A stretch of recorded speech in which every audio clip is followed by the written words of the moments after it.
huda wal furqan. Barakallahu azim. Allahumma arhamna bil Qur'an. Jemaah rahimakumullah, alhamdulillah, syukur kepada Allah Subhanahu wa taala. Pada hari ini kita bisa berjumpa lewat online yang biasanya kita offline kalau ada ta'lim termasuk kajian Ramadan. Karena situasinya sedang pandemi corona, maka sarana teknologi sangat membantu kita untuk tetap bisa bersilaturahim dan menuntut ilmu agama.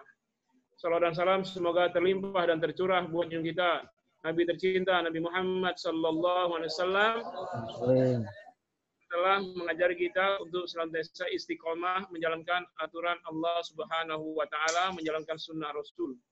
Perlu kami sampaikan jemaah rahimakumullah, kami di Pondok Pesantren masih utuh, santri masih lengkap. Jadi belum libur.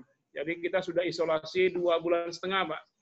Jadi awal Maret diumumkan corona, kita sudah isolasi santri. Jadi yang di dalam pesantren tidak boleh keluar, yang dari luar tidak bisa masuk, walaupun orang tua santri sendiri.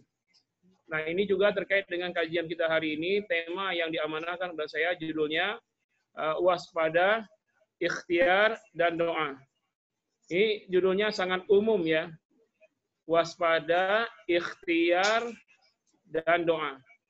Nah, melihat judul yang diberikan ini, saya menduga ini terkait dengan kondisi sekarang, yaitu kondisi pandemi, yaitu pandemi corona. Maka judul ini sangat tepat untuk kita sikapi sesuai dengan tuntunan Rasulullah SAW. Jadi Rasulullah SAW telah mengajari kita fikih pandemi, fikih epidemi, dan fikih pandemi. Jadi kalau umat Islam sudah tahu bagaimana fikihnya ketika terjadi pandemi, apalagi wabah seperti corona ini yang sangat mematikan, maka umat Islam sebenarnya sudah punya solusi sebelum kejadiannya. Tapi masalahnya adalah ketika tidak ada pandemi, tidak ada kajian tentang fikih corona, fikih pandemi penyakit. Nah, setelah kejadian baru kita menggali-gali dari hadis-hadis Nabi, dan kita temukanlah banyak sekali hadis-hadis Nabi terkait dengan fikih pandemi ini. Yang pertama kita mesti waspada. Jadi seluruh judulnya ada beberapa poin. Pertama waspada, kedua ikhtiar, ya, ketiga doa. Ini sangat sesuai sekali dengan yang harus kita laksanakan. Jadi pertama mesti waspada. Kita sebelum sampai pandemi ini ke negeri kita sudah terjadi lebih dahulu di negeri Cina asalnya, di Wuhan. Dan ada 2 spekulasi penyebab corona. Yang pertama adalah makan haram, yaitu makan kelelawar yang sudah diharamkan. Jadi ini sudah pengingkaran terhadap syariat. Yang kedua spekulasinya ini ada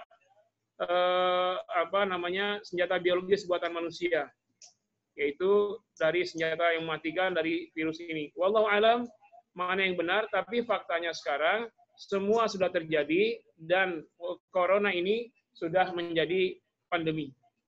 Nah, karena itulah tuntunan Islam mengajarkan kita untuk senantiasa kalau kita belum terkena dari wabah tersebut atau negeri kita belum sempat terjadi, mesti waspada. Waspadanya apa? Sinyal-sinyal dari hadis Nabi mengatakan kita untuk menghindar dari wabah tersebut. Ya, firra minal majzumi firaraka minal asar, kata Nabi ya. Berlarilah kamu, menjauhlah kamu dari penyakit menular yang mewabah itu seperti larinya kamu dari kejaran singa. Jadi itu isyarat Nabi, kita harus waspada. Jadi sekarang sudah terlambat sepertinya. Jadi kalau dari awal sudah kita laksanakan aturan Nabi, kita tahu bahwa di Wuhan sudah menyebar begitu cepatnya, dari awal mesti sudah waspada. Jadi waspadanya apa? Tidak melaksanakan perjalanan ke negeri tersebut.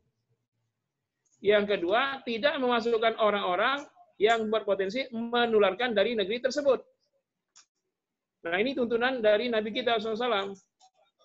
Dan ada reward dan punish terhadap apa yang kita laksanakan terhadap kondisi tersebut. Ya, dalam hadis riwayat Imam Bukhari dan juga Imam Muslim, Nabi SAW menyebutkan, ya, idza sami'tum bi ta'un bi ardin, kalau kalian mendengar suatu wabah di sebuah negeri, maka kata Nabi, fala tadkhulu fiha wa la tadkhuluha. Janganlah kalian masuk ke negeri tersebut. Wa idza waqa'a bi ardin fa antum fiha ya fala takhruju minha. Kalau terjadi ya di sebuah negeri dan kalian berada di negeri tersebut, maka jangan pernah keluar dari negeri wabah. Ini kaidah yang berlaku sangat umum dan sangat jelas. Jadi kalaulah Wuhan itu dulu negeri muslim, kita juga negeri muslim, maka orang-orang Wuhan tidak boleh keluar dari negerinya. Orang-orang dari negeri lain tidak boleh masuk ke Wuhan. Tapi ini sudah terlanjur, nasi sudah menjadi bubur.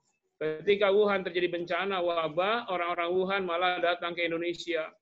Bahkan saya masih ingat bagaimana berbondong-bondongnya orang-orang Wuhan ke Sumatera Barat dalam rangka perayaan Imlek mereka. Dan itu diterima dengan baik, bahkan turis-turis diundang. Ini sudah menyalahi kaidah yang telah disampaikan Nabi. Karena Nabi menyatakan kalau terjadi wabah di suatu negeri, kalian tidak boleh masuk di situ. Kalau terjadi di kalian ada di situ, kalian tidak boleh keluar. Nah ini sebenarnya bahasa lain dari lockdown atau karantina. Jadi pertama yang saya lockdown, apalagi kalau virus ini berkembangnya selama 14 hari pada umumnya menurut teori, maka cukup kita lockdown 14 hari, setelah itu selesai mestinya. Tapi ini tarik ulur sampai sekarang sudah terlanjur meledak di berbagai negeri.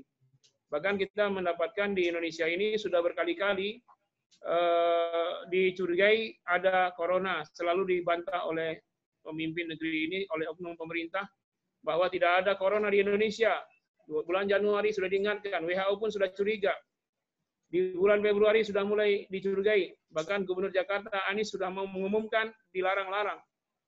Akhirnya di bulan Maret, ya seharinya awal Maret sudah disebutkan oleh Anies ada corona, dibantah oleh Menteri Kesehatan. Besoknya Presiden mengumumkan sudah terjadi di Indonesia 2 orang tanggal 3 Maret terkena corona.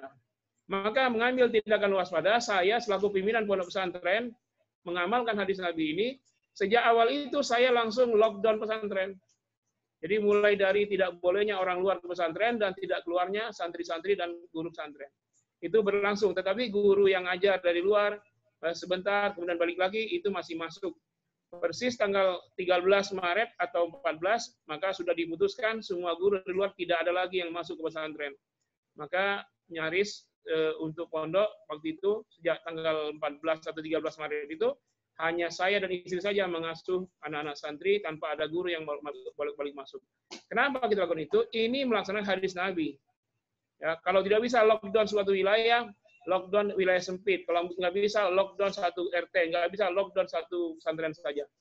Dan alhamdulillah selama 2,5 bulan lebih kami lockdown santri semua dalam keadaan sehat walafiat sampai sekarang ini. Tetapi mereka tidak bisa pulang karena kita tidak tahu kapan selesainya corona ini. Setelah kami terapkan semua aturan-aturan terkait dengan pandemi. Nah, jadi dengan adanya hadis Nabi menyebutkan kalau ada ta'un, wabah di sebuah negeri, kalian jangan masuk. Kalau wabah itu terjadi di negeri kalian, kalian jangan keluar. Ini hadis Nabi yang sangat tegas dan konsekuensinya jelas. Kalau kita melaksanakan tuntunan Nabi ini, maka kita laksana orang yang sedang berperang jihad fisabilillah di medan perang. Kita ini sedang berperang dengan wabah seperti perang melawan kaum kufar yang memusuhi umat Islam. Jadi kita ini dalam masa perang, masa situasi perang, sehingga konsekuensinya siapa saja yang berjihad fisabilillah dengan wabah ini, maka jihadnya itu boleh jadi dia berikhtiar maksimal, pertama supaya tidak tertular, yang kedua berupaya orang-orang tidak tertular, dan dia tidak menularkan kepada orang lain. Ini jihad kita. Dan ini tidak berat, cuma tinggal di rumah, ya sambil meneruskan usaha lewat rumah, termasuk kajian-kajian lewat online seperti ini. Ini ikhtiar juga. Nah, lalu terjadi kemudian ada yang meninggal dunia kena wabah ini, maka Allah dan Rasulnya memberikan kemuliaan kepadanya sebagai syuhada, orang yang mati syahid. Kenapa? Karena dia jalankan aturan Allah dan Rasulnya. Ya, jadi termasuk 5 pihak 5 kelompok yang dikatakan Nabi matinya mati syahid, termasuk yang mati kena wabah. Dalam hadis riwayat Imam Bukhari dan Imam Muslim dari sahabat Abu Hurairah radhiyallahu anhu, anna Rasulullah sallallahu alaihi wasallam qala, Rasulullah bersabda, asyuhada'u khamsatun. Orang yang mati syahid itu ada 5. Yang pertama al-mat'un, orang yang mati kena wabah. Yang kedua al-mabtun, orang yang sakit sekali, sakit perut. Kemudian wal gharik, orang yang mati tenggelam. Wa sahibul hadam, orang yang mati ketiban benda keras. Wasyahidu fi sabilillah, dan orang yang mati syahid fi sabilillah. Jadi disamakan dengan syahid berjuang berperang fi sabilillah, orang yang menghadapi wabah ini. Jadi apa konsekuensinya kalau kita berikhtiar sesuai hadis Nabi, terjadi wabah. Apakah kita kena wabah atau tidak, maka kita akan meraih pahala syahid. Pahala syahidnya dari mana? Dari perjuangan tersebut. Seandainya kita tertular, lalu setelah tertular itu kita meninggal dunia, maka matinya mati syahid. Karena itu orang-orang yang paham dengan hadis ini, ketika ada orang mati karena wabah, jenazahnya itu tak boleh ditolak, dikuburkan di tempat kuburan umum. Dan itu kuburan menjadi barokah. Kenapa? Di dalamnya dikuburkan orang yang mati syahid. Maka dengan alasan ini tidak boleh orang menolak jenazah yang mati karena wabah corona. Karena Al-Quran, karena Nabi telah menyatakan orang ini mati syahid. Alangkah indahnya bumi kita kalau di situ dikuburkan orang-orang yang mati syahid. Bukankah ini mengharumkan sebuah negeri? Tapi karena tidak paham, banyak orang menolak jenazah orang yang mati karena corona. Apalagi jenazah itu dari dokter, dari perawat. Itulah mereka yang paling tinggi perjuangan syahidnya itu, perjuangan sabilillah. Atau yang kedua, terkena wabah lalu dia sembuh, tetap dapat pahala syahid sebagai pejuang fi sabilillah. Jadi nggak mesti mati dulu dapat syahid. Atau yang ketiga yang terbaik, dia berikhtiar maksimal menghindar dari terpaparnya wabah, dia jaga kebersihan, cuci tangan dengan bersih setiap saat, tidak berinteraksi dengan yang terkena wabah, lalu dia jaga jarak, ya dia laksanakan semua itu dan dia sehat. Walaupun dia tidak sakit, walaupun dia tidak meninggal dan dia sehat, dia tetap dapat pahala syahid, pahala syuhada, pahala fisabilillah. Bukan main, luar biasa ini reward dari Allah dan Rasulnya terhadap orang yang bersabar. Nah, karena itu termasuk kita yang ada di wilayah pandemi lalu kita tidak mudik, ini adalah sebuah perjuangan fisabilillah. Nah, kalau kita memaksakan diri pulang kampung, ya, maka kondisi terbalik yang kita dapatkan. Apa dianya? Yang pertama, kalau kita pulang kampung, ternyata kita terkena wabah dan kita mati di kampung, hilanglah pahala syahidnya, kita tidak mati syahid. Atau kita pulang kampung, kita membawa potensi menularkan kepada orang di kampung. Orang di kampung tenang-tenang saja, gara kita pulang, akhirnya mereka tertular. Maka kita menzolimi orang kampung, hilang, tidak dapat pahala syahid sama sekali. Nah, karena itulah seorang ulama besar, ya Ibnu Hajar Al-Haytami, dalam kitabnya Al-Fatawa Al-Fiqhiyah Al-Kubra, dalam juz 4 dan halaman 14, beliau menyebutkan syarat-syarat orang yang mati syahid karena wabah ada 5. Ada 5, kalau terpenuhi maka dia syahid. Kalau tidak, maka bukan syahid walaupun dia mati. Apa kata beliau? Anna ajra syahid, sesungguhnya pahala syahid bagi orang yang kena wabah, innama yuktabu liman. Sesungguhnya telah ditetapkan bagi orang yang 1. Yang pertama, lam yakhruj min baladit ta'un. Dia tidak keluar dari negeri wabah. Itu yang pertama. Syarat mendapatkan syahid karena wabah. Yang kedua, wa aqama qasidan sawaballahi subhanahu wa ta'ala. Dia tetap di negeri wabah dengan tujuan mendapatkan pahala dari Allah subhanahu wa ta'ala. Jadi dia ingin berjihad sabilillahnya itu semata-mata karena Allah niatnya. Yang ketiga, ya, rajian sidqa wa'dihi. Sangat berharap dengan janji yang diberikan oleh Tuhannya. Benarlah janji Tuhannya. Yang ketiga. Yang keempat, arifan annahu in waqa'alahu aw sarafahu anhu fahuwa bi taqdirillah. dia sangat paham dan sadar bahwasanya apabila dia terkena wabah atau dia selamat dari wabah, maka semuanya adalah takdir Allah Subhanahu wa taala. Yang kelima, ghairu mutadajjirin bihi in waqa'a bihi. Tidak mengeluh kalau dia terpapar wabah. Nah, 5 ini dia penuhi. Kalau dia mati kena wabah, maka matinya syahid. Kalau dia tetap sehat, maka dia tetap dapat pahala jihad fi sabilillah. Nah, orang-orang yang sudah berpindah dari negeri zona merah, pulang kampung, maka dia ini tidak mendapat apa-apa, bahkan tercela. Ini ikhtiar kita. Jadi yang sudah di wilayah wabah, maka dia tetap di wilayah tersebut, sambil berikhtiar maksimal untuk menghindar dari wabah tersebut dengan upaya ya sesuai dengan protokol kesehatan. Ya, jadi ini ikhtiar. Jadi kita mesti memahami fikih wabah ini karena kita tidak tahu apakah nanti akan terulang kembali seperti ini. Nah, mungkin dampak-dampaknya ada karena memang kita karantina, isolasi wilayah, apapun namanya, PSBB, maka ekonomi tidak berjalan. Ya, kemudian ada yang di PHK, ada yang dirumahkan, sehingga banyak yang mengalami pemiskinan. Sudah miskin tambah miskin, atau yang berada sudah mulai jatuh miskin. Ini memang resiko perjuangan fi sabilillah itu. Nah, karena itulah, maka jihad fi sabilillah yang lainnya apa? Mereka yang masih berpunya, masih kokoh ekonominya, maka jihad mereka selanjutnya adalah memperhatikan sebelah kiri kanannya, tetangga kanan kirinya, apakah ada yang secara ekonomi terpuruk jatuh. Maka kita yang berada di wilayah inilah membantu mereka, walaupun sesungguhnya ini kewajiban pemerintah 100%. Tapi karena kondisi negara ini sedang pailit, susah, utang aja nggak terbayar, maka kita berbagilah. Kalau kemampuan pemerintah hanya 25%, maka kita menutupi yang 75% itu dari apa yang kita punya. Dan disitulah pertolongan akan turun. Karena Allah Subhanahu wa ta'ala akan turunkan pertolongan kalau seorang hamba menolong yang lainnya. Ya, wallahu fi aunil abdi madamal abdu fi auni akhihi. Dan Allah senantiasa menolong hambanya selagi hambanya menolong saudaranya.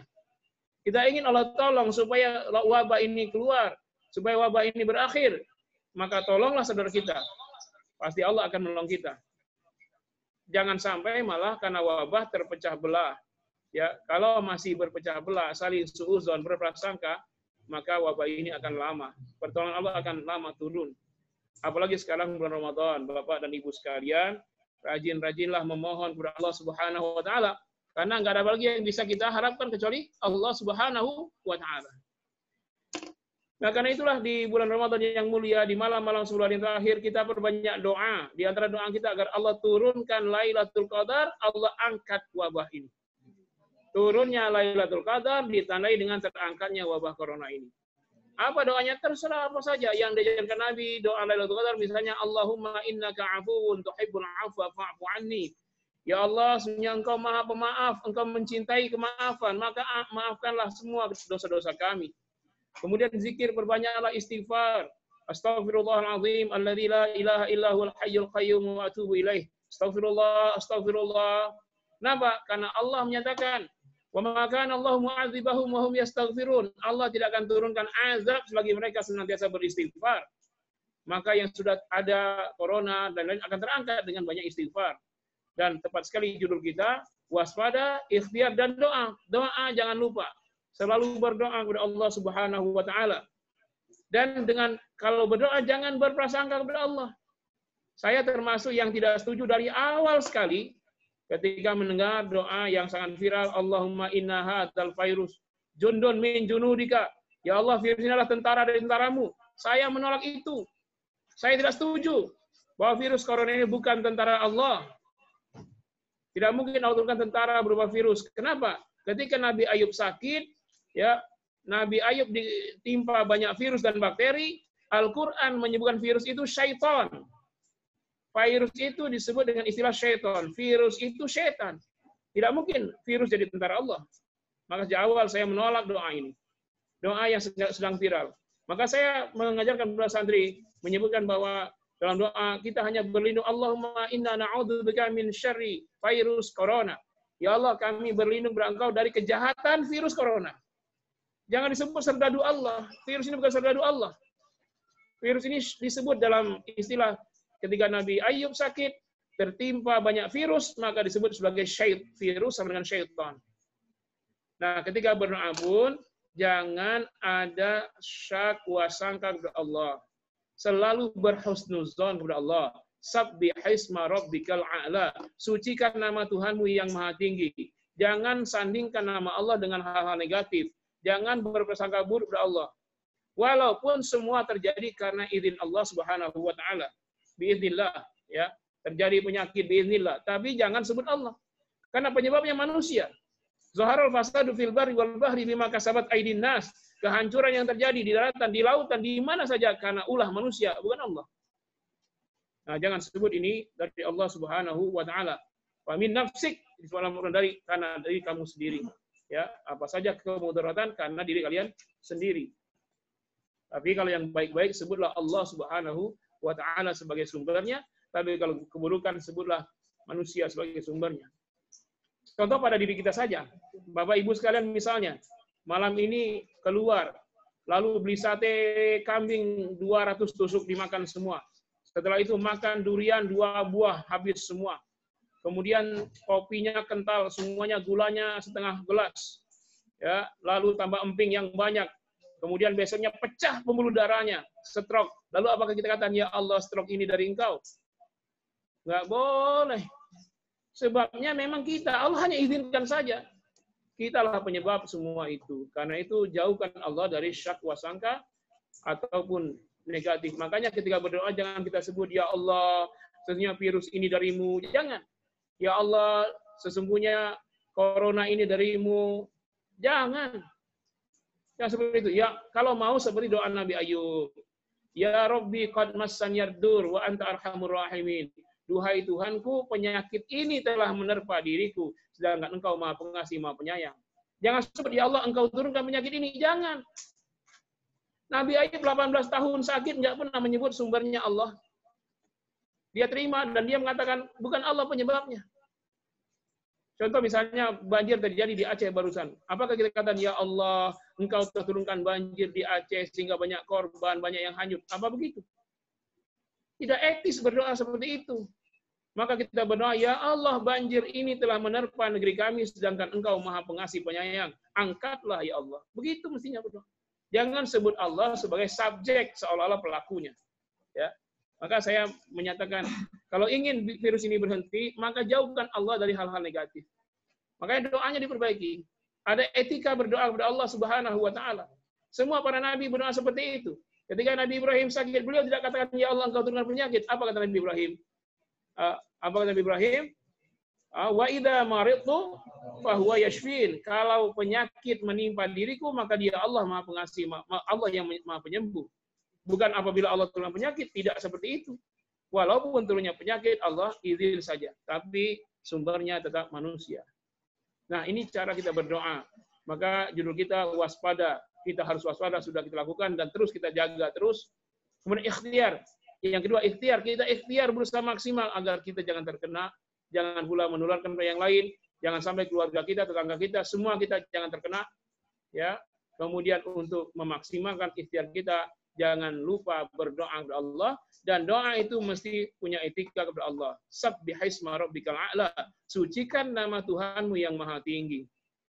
Barangkali ini pengantar yang saya sampaikan. Ada waktu katanya 5 menit untuk tanya jawab. Saya persilakan. Terima kasih. Terima kasih Bapak Habibur Rahman. Untuk itu Bapak-bapak, Ibu-ibu, jika ada pertanyaan kami persilahkan. Tema malam ini menarik. Kita harus selalu berprasangka baik kepada Allah apapun yang terjadi. Pak Ihsan, kayak udah goyang-goyang nih. Silakan Pak Ihsan. Ya baik Pak Ustadz. Ya, Pak. Mengenai fisabilillah ya, orang yang mendapat pahala jihad itu, yang tadi diungkapkan Pak Ustadz, itu kalau di akhirat keistimewaannya itu seperti apa Pak Ustadz? Bisa dijelaskan gitu orang-orang yang jihad itu. Kalau di dunia kan nggak mungkin karena kan dia meninggal gitu ya. Kecuali yang tadi yang sehat yang Pak Ustadz bilangin, yang Ustadz ungkapkan tadi itu. Kalau yang sehat tetap didapat jihad pahalanya gitu. Kalau di akhirat itu keistimewaannya gimana Pak Ustadz? Kan kalau ada beberapa yang punya amal-amal tentu ketika di akhirat dia punya keistimewaan gitu. Ya, makasih Pak Ustadz. Syahid itu 3. Pertama, syahid dunia akhirat. Syahid dunia akhirat orang yang berjihad fisabilillah, kemudian dia mati, kemudian dia diurus, dia dikuburkan dengan segalanya apa yang dia pakai, tidak perlu dimandikan, dia langsung disolatkan dan dikuburkan dengan pakaian apa adanya, dan dia mendapat kemuliaan di akhirat dengan masuk surga tanpa hisab, diampuni semua dosa-dosanya, dan keistimewaannya asyuhada itu 100 kali lipat derajat surganya dibanding orang yang masuk surga tidak mati syahid. Nah, itu didapatkan oleh orang yang meninggal karena wabah. Termasuk ya keistimewaan yang paling disukai bapak-bapak, tuzawwad bisnata wa sab'ina min hurin ain. Dikawinkan dengan 72 bidadari surga. Nah, itu yang mati syahid itu. Nah, ini syahid dunia akhirat. Nah, kemudian yang kedua syahid akhirat saja. Nah, syahid akhirat saja seperti yang penyakit taun atau yang meninggal dunia lagi melahirkan atau menyusui dari perempuan, maka dia dikuburkan seperti biasa, dimandikan, dikafankan, disolatkan, dikuburkan seperti biasa, tetapi dia dapat pahala seperti tersebut tadi. Yang ketiga, syahid dunia saja, yaitu orang yang berjihad fisabilillah, tapi niatnya bukan karena Allah, ingin disebut pahlawan, riya karena manusia, orang yang tidak tahu, maka diperlakukan seperti orang mati syahid, tapi di akhirat dia masuk neraka jahanam. Nah, orang yang penyakit meninggal karena wabah, dia masuk golongan syahid akhirat. Dia mendapatkan pahala luar biasa itu. Makanya seandainya kita lockdown atau kita di karantina tidak bisa kemana-mana, lalu nggak bisa kerja, lalu kita secara ekonomi menurun, itulah perjuangan yang dibayar oleh seorang yang berjuang untuk syahid fisabilillah. Kalau dia meninggal syahid, kalau dia tetap bertahan dan hidup, setelah itu dia kembali normal dan berjaya kembali. Nah, ini dapat 2 keutamaan, di dunia dapat kebahagiaan, di akhirat dapat syahid. Makanya bersabarlah kita di sini. Kasihan dokter-dokter, gara-gara dilepaskan PSBB, kemudian orang berkerumun lagi di terminal, di rel, di mana saja, termasuk di bandara, maka ketika banyak yang terpapar, kasihan dokter-dokter. Mesti kita ya mentoleransi dokter juga lah. Kalau dokter capek di rumah sakit, nah kita di rumah saja, mereka akan tenang. Tapi kalau sekarang kita keluar semua, kasihan dokter. Kalau dokternya minta gantian, kami yang di rumah, kalian di rumah sakit gimana? Semua dokter mogok, semuanya ingin pulang ke rumah, gimana coba? Nah, dokter-dokter itu kasihan. Makanya sekarang ya memang ekonominya apa yang dibayar dari si ekonomi memang besar. Tapi kreativitas kita mestinya tidak pernah mati dengan adanya teknologi kan? Bisa kita berkreativitas, kemudian saling menjaga. Makanya sebenarnya Islam sangat siap untuk menghadapi wabah seperti ini. Karena ajaran lain tidak ada. Kita ada ajaran zakat, ajaran sodako, berbuat baik, infak, wakaf, hibah, wasiat. Kita ada semua ajaran itu. Agama lain nggak ada. Jadi tinggal kita amalkan ajaran agama kita, selesai. Dan yang kedua, Pak, karena terkait ekonomi, maka mulailah kita sadar diri, sudahlah, berhentilah menaruh uang di bank konvensional. Itu yang pertama dulu. Kita akan menang kalau itu dilakukan. Yang kedua, berhentilah belanja di warung-warung non-muslim, di mat-mat non-muslim. Berdayakan ekonomi umat kita. Jadi berkeliling dana itu di antara kita saja. Kita data, ini jemaah kita, ini warga kita, umat kita. Siapa yang jual sembako, siapa yang jual kain. Nah, kita saling berjual beli antar kita, berputar antar kita, itu ekonomi. Jangan semuanya berputar ke Cina lagi, kita kalah. Ini harus kita sadari. Dengan adanya corona ini mesti menyadarkan kita semua. Saya sendiri kesal ini, Pak. Saya galang dana untuk pesantren. Sampai sekarang anak-anak masih pesantren. Menyiapkan buka sahurnya. Coba ratusan orang berapa biayanya sahur dan buka. Kita cari dana. Kita proposal. Apa yang ada mereka bilang? Jangan meminta-minta. Berusahalah. Nah, itu kata mereka. Oke, kita berusaha. Sejak awal April atau bahkan sebelumnya kita sudah mulai mengiklankan kami jual sembako, kami berusaha. Oke, kami tidak usah dikasih sumbangan, kami usaha. Beli produk kami, beras dari kami. Beras, minyak, gula, Tahu-tahu apa yang terjadi? Mereka belanja di Alfamart. Gimana buktinya? Kata mereka berusaha. Jadi tidak saling mendukung. Nah, coba dia lihat harga. Wah, Ustadz, harganya kemahalan. Kata asisten rumah tangga saya sangat mahal. Ya memang sangat mahal, Pak. Kenapa? Karena mereka monopoli. Mereka sudah monopoli yang ya pengusaha yang hanya antum tahulah siapa kan? Monopoli dari awal kita dipotong. Contoh gula pasir. Di Alfamart sekilonya 12.500. Sedangkan kami ambil dari gudang itu 1 kilonya 17.000, 17.500. Kami jual 19.000 kemahalan. Mereka kesal semua. Kenapa di Alfa 12.500? Karena memang monopoli. Nah coba sekarang oke lah kita belanja di warung muslim walaupun mahal. Sambil beramal. Tapi nggak ada yang mau melakukan itu. Jadi sekarang kita berdayakan. Coba muter aja antar kita. Bapak semua data. Siapa yang jual beras? Siapa yang jual pakaian, siapa yang jual sendal untuk lebaran. Kita berbeli antar kita saja. Meluas. Di Al-Ikhlas kan ada Ikhlas Mart itu. Nah, ke sanalah kita belanja, jangan ke tempat yang lain. Ini perlu disadarkan semua. Yang pertama kali yang paling penting itu berhijrahlah dari bank syariah, dari bank konvensional ke syariah. Tapi saya masih dapat banyak di masjid-masjid, dia bikin masjid, ada iklannya, wakaf ke nomor ini. Ternyata masjid pun masih pakai konvensional. Bagaimana jemaahnya coba? Kalau kita semuanya syariah, walaupun katanya sama saja riba juga Pak. Iya, nggak apa-apa. Yang riba mereka, dosa mereka. Sementara kita akad kita tidak riba dengan mereka. Kita tidak dosa riba. Coba semua uang kita pindahkan ke bank syariah. Bank syariah minimal mereka bayar zakat. Minimal mereka ada untuk kaum muslimin. Dan minimal juga dipinjamkan untuk pribumi pengusahanya. Tapi kalau bank konvensional, Bapak taruh 1 miliar di sana, sebenarnya Bapak bukan nyimpan, Bapak meminjamkan uang dengan sukarela kepada non-muslim, kepada Cina. Ya kan? Enggak mungkin mereka simpan di bawah bantal, pasti mereka pakai.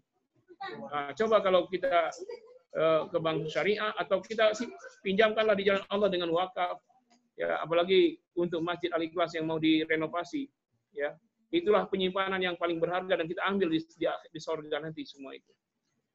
Nah, ini yang perlu menjadi kesadaran kita ya di masa lockdown ini ya, masa-masa karantina ini.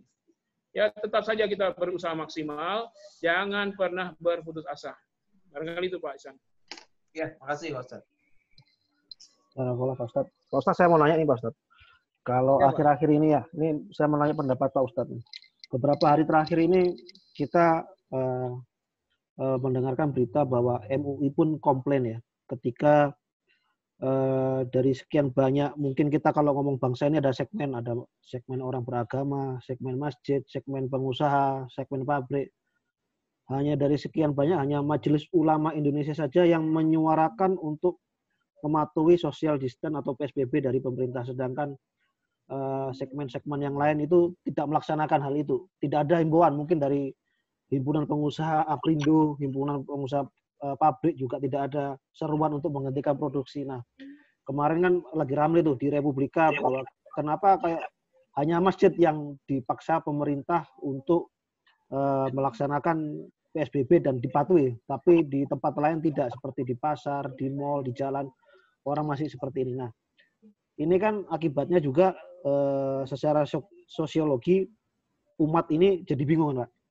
Umat jadi bingung. Akhirnya kita juga kepingin ke masjid lagi nih, meramaikan masjid lagi. Walaupun mungkin wilayah kita terus terang aja zona merah, Tangerang Selatan ini. Bahkan nomor 1 pertumbuhannya di Banten. Nah, ketika kita mau melaksanakan ibadah kembali, meramaikan lagi masjid ini saran Pak Ustadz bagaimana nih Pak Ustadz? Ya, jadi gini Pak, mematuhi kita tetap di masjid, di rumah, niatkan karena Allah Subhanahu wa taala, mematuhi aturan Rasulullah. Jadi tidak ke masjidnya kita karena zona merah ini dalam rangka menjalankan ajaran Rasul. Lalu mereka yang tidak melakukan itu di pasar-pasar, di terminal, di mal-mal atau di mana, atau di gereja sekalipun, ya jangan sampai kita ikut-ikutan. Jadi niatkan kita mematuhi Rasulullah, sudah. Lalu orang melanggar, jangan ikut-ikut melanggar. Yang harus dilakukan adalah kita protes kepada pemerintah. Kenapa di masjid disuruh tidak ke masjid, sementara tidak ada seruan ke gereja begitu, tidak ada seruan ke pasar dan ke mall begitu? Itu yang kita tuntut. Bukan kita begini, kalau begitu kami ke masjid semua dah, tanpa ada selektif yang ketat misalnya. Kalaupun kita mau buka masjid, nggak apa-apa juga. Tapi pastikan kita zona hijau. Yang kedua, jemaahnya hanya warga setempat, tidak menerima warga dari luar. Yang ketiga, termasuk ustadz pun dari luar nggak boleh masuk, kecuali lewat online saja ceramahnya. Nah, kalau itu bisa dilakukan, nggak apa-apa. Tapi pastikan dulu kita zona hijau. Tapi kalau kita zona merah, kita lakukan itu, kita melanggar hadis Nabi, Pak. Hilang nanti pahala syahidnya. Nah, bersabarlah dulu kita. Jangan sampai orang melanggar, kita mau ikut melanggar juga. Nah, tapi untuk wilayah yang zona hijau, jelas-jelas tidak ada yang terpapar, ODP pun tak ada, apalagi yang kena corona, ODP tidak ada sama sekali. Nah, nggak apa-apa, laksanakan saja kita berjamaah. Ya, tetap melaksanakan protokol kesehatan, ya, cuci tangan, pakai masker, jaga jarak. Nggak apa-apa. Tapi kalau kita zona merah, jangan menantang takdir. Ikhtiar kita tidak boleh begitu. Kalau kita susah berjamaah, nggak apa-apa. Kan ada teknologi seperti ini. Kita bisa tetap berkomunikasi dengan pengurus masjid lewat Zoom dan lain-lain. Jadi kita hanya menuntut pemerintah supaya adil. Semua ya mendapatkan porsi yang sama untuk mentaati PSBB ini. Nah, itu saja. Kalaupun yang lain diberi pengendoran, kita tetap bertahan karena kita melaksanakan ini bukan karena ajaran pemerintah. Kita melaksanakan ini karena ajaran Rasulullah. Pondok kami tidak ada seruan, belum ada seruan lockdown, belum ada seruan karantina. Kami sudah mulai lockdown pesantren duluan, Pak. Makanya orang-orang yang ngasih kami buka puasa tak kami terima berupa kotak-kotak yang keluar. Nasi kotak atau kami hanya minta kalau mau bantu kami untuk sahur dan buka puasa, uang cash. Kami masak sendiri. Kenapa? Menyempurnakan ikhtiar kita ini. Bahkan sampai sekarang banyak sekali yang mau ngasih kita, Pak. Untuk buka puasa, bahkan dari restoran-restoran yang mewah-mewah, kita minta kalau memang ya mau dikasih juga, maka taruhlah di wadah besar, nanti tidak masuk pesantren itu makanan, langsung masuk ke rumah ibu tukang masak pesantren, langsung dipanaskan di sana, nanti anak-anak ambil pakai piring mereka masing-masing, bukan pakai kotak-kotak atau nasi kotak. Menyempurnakan ikhtiar begitu. Nah, tapi kami sudah kewalahan juga. Kenapa? Kami saja yang begini, yang lain tidak akan merasakan itu, Pak. Ya, kepengen juga kita keluar, kepengen juga merasakan nikmatnya udara di luar. Tapi itu yang terjadi. Ya, sampai detik ini. Seandainya mereka semua atau kita semua 14 hari saja sesuai dengan seruan Gubernur DKI Anies Baswedan waktu itu misalnya, kalau tidak salah di Jakarta dari tanggal 14, maka kita selesai dari tanggal 28 Maret. Tapi karena cuma Jakarta doang dan itu pun tidak tegas, bahkan dihalang-halangi oleh orang pusat, maka sampai sekarang kewalahan. Dan terlanjur orang sudah pada pulang mudik, dan sekarang fakta sudah terjadi sampai seluruh provinsi terkena wabah ini. Kalau dari awal semuanya sepakat, Jakarta di lockdown hanya 14 hari, maka energi kita nggak habis, hanya fokus menangani Jakarta, kemudian daerah-daerah juga bantu Jakarta, yang warga-warganya dari daerah itu, dari Sumatera, gubernurnya bantu. Dari Jawa, gubernurnya bantu. Warga Jawa ada yang di Jakarta. Warga Sumatera yang di Jakarta dibantu oleh gubernurnya. Warga Papua dibantu gubernurnya. Kita keroyokan bantu Jakarta, selesai 14 hari, Pak. Tapi karena ngeyel, akhirnya banyak yang mereka pulang kampung. Nah, pulang kampung di negeri wabah itu seperti orang yang lari dari perang. Harus pahami itu. Kenapa? Kan pahala jihad. Siapa yang menghadapi ini dapat jihad. Siapa yang lari dari sini kan lari dari perang. Makanya yang pulang kampung kalau kena wabah, maka dia tidak dapat pahala syahid. Walaupun dia mati karena wabah. Nah, ini istimewa ajaran Islam. Mestinya ini sebelum wabah sudah diajarkan fikih wabah ini. Alhamdulillah kami sejak awal Maret itu belum ada laporan kena wabah. Saya sebarkan ke grup-grup kalau nggak salah, di grup BSD Kota Santri, itu saya udah bilang, lockdown, hukumnya wajib. Saya sudah sebarkan tulisan-tulisan. Maka masjid-masjid ulama-ulama harus mendesak MUI mengeluarkan fatwa lockdown. Saya sudah desak itu di tulisan-tulisan, tapi nggak ada yang respon. Karena belum ada yang kena corona. Akhirnya kami terapkan sendiri di pesantren. Dan alhamdulillah sampai sekarang, dan mudah-mudahan seterusnya, santri kami belum ada yang sakit. maksudnya sakit terkait corona. Kalau sakit kemarin ada yang sakit, demam, sembuh, demam itu biasa memang. Setiap bulan ada saja. Tapi alhamdulillah selama Ramadan ini, selama Ramadan dan sebelumnya, santri kami nggak ada yang sakit ini. Semuanya full. Ya kecuali yang karena haid mereka tidak puasa. Dan alhamdulillah kami normal, Pak. Semua sholat 5 waktu, semua sholat tarawih, 1 hari 1 juz. Ya, kemudian aktivitas seperti biasa semua. Ya, kami masih berjamaah, masih melaksanakan agenda seperti biasanya, yang orang lain sangat mahal. Untuk sholat Jumat aja mahal sekarang. Alhamdulillah kami setiap Jumat sholat Jumat, sholat tarawih setiap hari, ya mudah-mudahan selalu sehat semua santri-santri. Pak Ustadz, nyambung satu kali lagi Pak Ustadz. Nah, kalau tadi kan memang kita harus taat pada melakukan ini, lockdown ini hanya karena perintah Rasul. Tapi kita juga mendengar bahwa virus ini tidak akan selesai dalam waktu dekat. Bahkan prediksinya pun paling cepat pun sampai Desember. Artinya umat ini juga tidak perlu ke masjid sampai Desember, begitu Pak Ustadz? Atau kita ke masjid tapi dengan mitigasi misalnya, dengan protokol kesehatan yang sangat ketat. Buat pendapatnya Pak Ustadz. Ya, semua harus diperhitungkan secara matang sebelum mengambil keputusan. Jadi kita harus punya ilmu dulu, dan kalau perlu kita batasi sampai ketemu obatnya. Nah, kalau sudah ketemu obatnya, seperti orang sakit kepala sekali minum ini sembuh, obatnya sudah ketemu ya, seperti flu ada obatnya, maka dia sudah menjadi penyakit yang biasa, maka silakan. Nanti ada kena corona, tinggal minum pil sembuh. Kalau malaria minum pil sembuh, namanya apa? Kloroquine atau yang lain. Pilkina sembuh. Nah, kalau sudah ada vaksin dan sudah terbukti secara ilmiah, maka kita berlaku biasa lagi, kayak biasa, no problem. Sama kayak kita sakit-sakit yang lain juga, batuk-batuk, minum obat batuk sirup, sembuh. Nah, yang kalau sudah ketemu dan uji klinisnya sudah diakui, maka silakan kita keluar seperti biasa. Nah, yang kedua, bisa seperti biasa kalau memang secara teknologi dan medis kita sudah zona hijau. Penambahan yang terpapar corona sudah 0, yang sembuh sudah 100%, yang ada di rumah sakit tinggal menunggu penyembuhan saja misalnya. Nah, itu sudah bisa diperhitungkan, tapi tetap menjaga kesehatan tadi, menjaga jangan sampai terpapar ulang. Nah, ini hikmah besar yang bisa kita dapatkan. Kalau saya melihat ini justru dampak positifnya banyak, Pak. Bumi ini kembali bersih, polusi udara tidak banyak lagi, sungai-sungai mulai bersih kembali, yang hitam di Jakarta mulai jernih sekarang, tidak ada yang buang sampah lagi.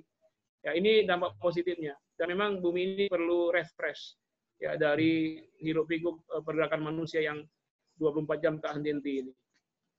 Ya, jadi sampai kapan? Sampai yang pertama sampai ketemu vaksinnya. Yang kedua, kalau wilayah kita sudah dihukumi zona hijau, tidak ada yang terpapar lagi. Dan yang ketiga, mungkin memang kita harus menyesuaikan dengan kondisi baru ya, yaitu mungkin kebiasaan diganti cuci tangan, jangan terbiasa sebelum cuci tangan jangan kucek mata, hidung, mulut. Sebelum cuci tangan jangan nyentuh apapun. Nah, itu mungkin lebih ketat lagi. Karena ini ajaran Islam. Ajaran Islam itu apa? Wudu. Wudu kapan? Kalau lepas wudu tidak hanya sholat, kapan saja wudu lah. Ya, disuruhkan menjaga wudu. Ya. Ini maksimalkan ikhtiar.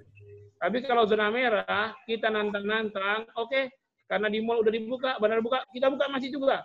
Jangan, Pak. Jangan dulu. Ya, pelajari dulu. Mendingan kita mencegah. Kenapa? Ada faedahnya. Daf'ul mafasid muqaddamun ala jalbil masalih.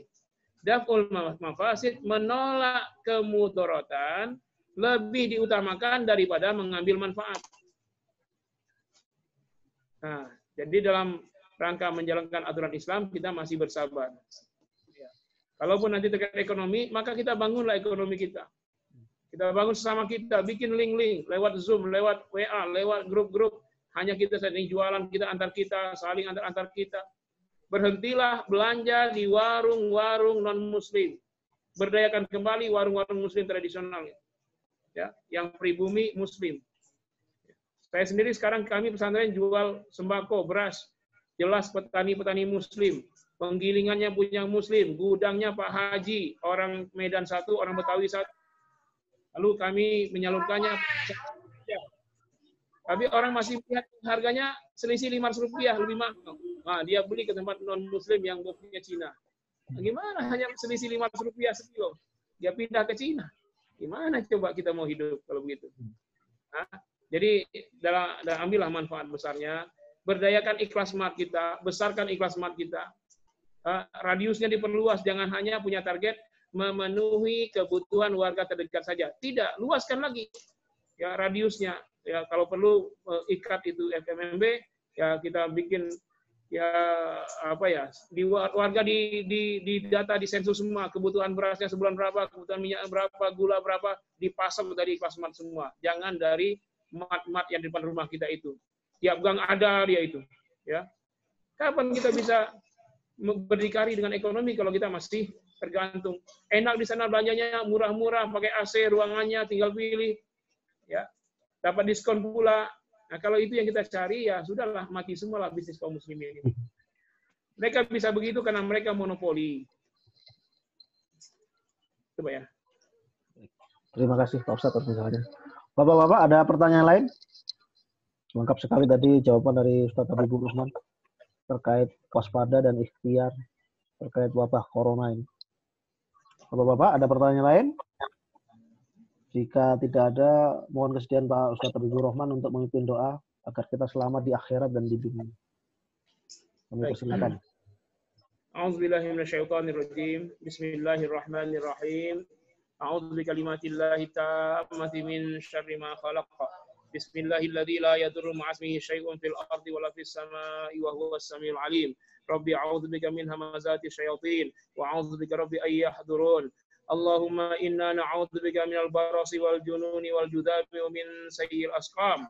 Allahumma inna na'udzu bika min syarri virusi corona. Ya Rabbana inna hadzal virus qad massan nas fi aktsaril bilad. Allahumma fasrifu anna wa an ma'hadina wa an buyutina wa an masajidina wa an ahlina wa an ummahatina wa abaina wa ikhwatina wa akhawatina wa auladina wa banatina wa azwajina wa dararina wa asatidina wa ulamaina wa habaibana wa suyukhina wa masayikhina wa tullabina wa talibatina wa jama'atina wa atibbaina wa maridina wa maridatina wa muwazzifina wa muwazzifatina wa musahimina wa musahimatina wa biladina wa kulli biladil muslimin وجميع المسلمين والمسلمات في كل مكان وزمان ويا قاضي الحاجات اللهم إنا نعوذ بك من جهد البلاء ودرك الشقاء وسوء القضاء وشماتة الأعداء اللهم إنا نعوذ بك من شر الجذام